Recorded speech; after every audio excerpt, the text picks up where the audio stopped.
The Morgan silver dollar is one of the most popular coins in the history of the United States Mint. And if it wasn't for the introduction of the Silver Eagle in 1986, it could easily be argued as the most collected coin in American history. It's a coin so beloved we recently saw it make a triumphant return after a 100-year hiatus in 2021. We were then blessed with additional coins in 2023, and we were told there are more planned for the years ahead at the Mint. One thing all Morgan dollar collectors learn when it comes to the original coins, however, is that their mintage figures can be very misleading. Some of the coins with the highest mintages in the entire series are among the hardest to find today for collectors. It's something I like to refer to as the mintage mirage phenomenon. And these three coins struck by the New Orleans Mint at the beginning of the 20th century are the perfect example of this unique situation.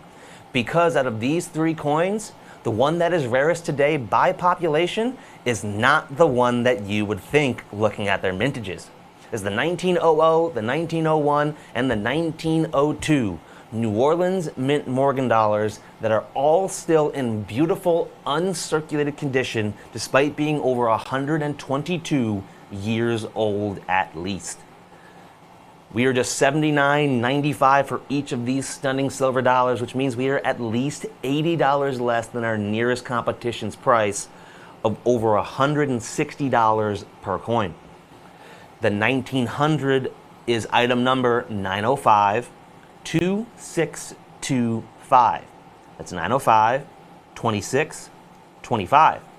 If you want that 19010, one of the weakest strikes in the history of the New Orleans Mint, hint, is item number 905-1976.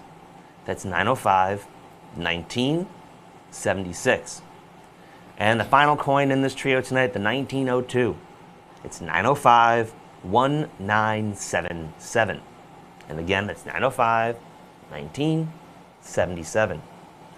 All three of these coins have less than 1% or 2% of their entire mintage still known to exist today, despite having some of the largest mintages in the entire series. Now, let's start talking about the coins in specifics and break down those mintages and populations to see why these coins are part of what I call the mintage mirage phenomenon. In 1900, the New Orleans Mint would strike 12.5, almost 12.6 million total coins. Yet despite that massive mintage, there's only 111,441 known today with NGC or PCGS in any condition whatsoever.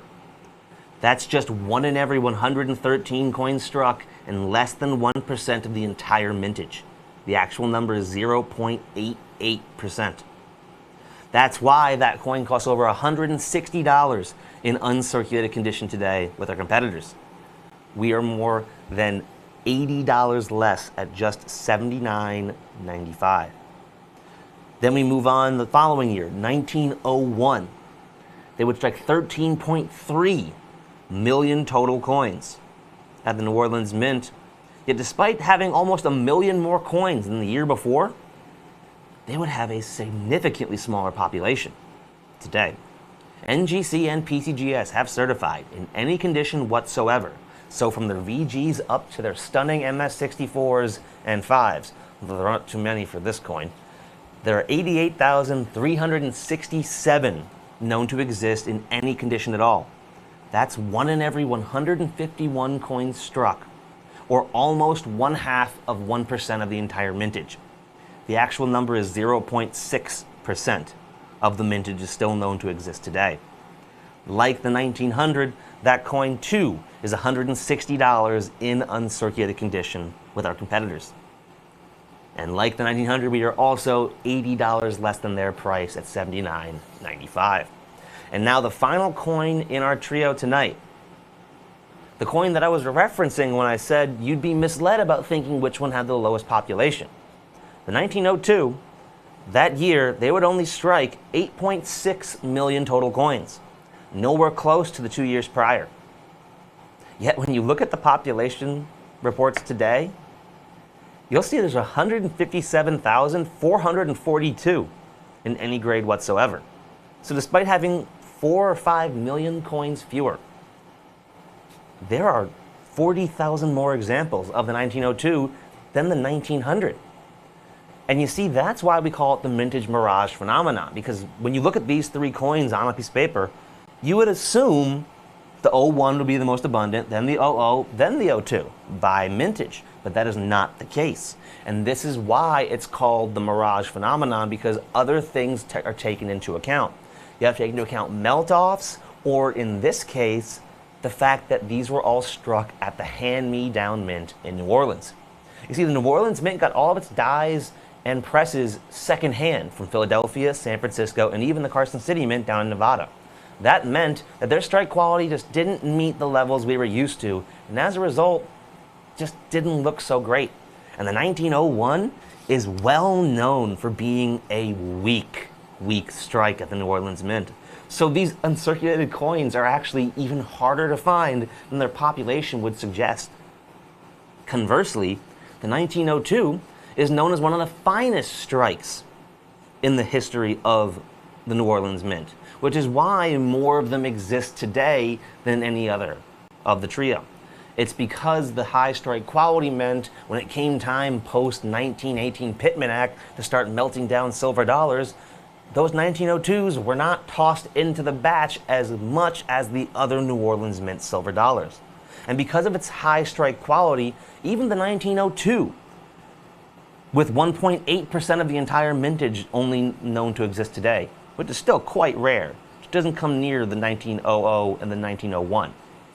It's still going to run you $170 with our competition. So despite being technically more abundant, because of its high luster and strike quality, that coin is going to cost you more than two coins that are rarer by population. So at $170, we are more than $90 less than our nearest competitor's prices for the 1902. That means if you grabbed all three of these coins with us tonight, not only are you getting three coins that are the perfect example of this unique silver dollar mintage to population effect, you're also going to save over $250 versus the price of these three coins with our competition. And that's not where the value ends. If you were to buy these coins with our competition in circulated condition, the lowest price we found for any of them was $105. So if you buy all three of these coins with us tonight, we are guaranteed to be at least $60 less than our competition's circulated coins, while you're getting stunning uncirculated 122 plus year old silver dollars. When it comes to the hand-me-down mint, they're the hardest to find coins in collecting today, and at more than $80 to $90 off per coin, these are not going to last. Call in now and get yours before they are lost to history.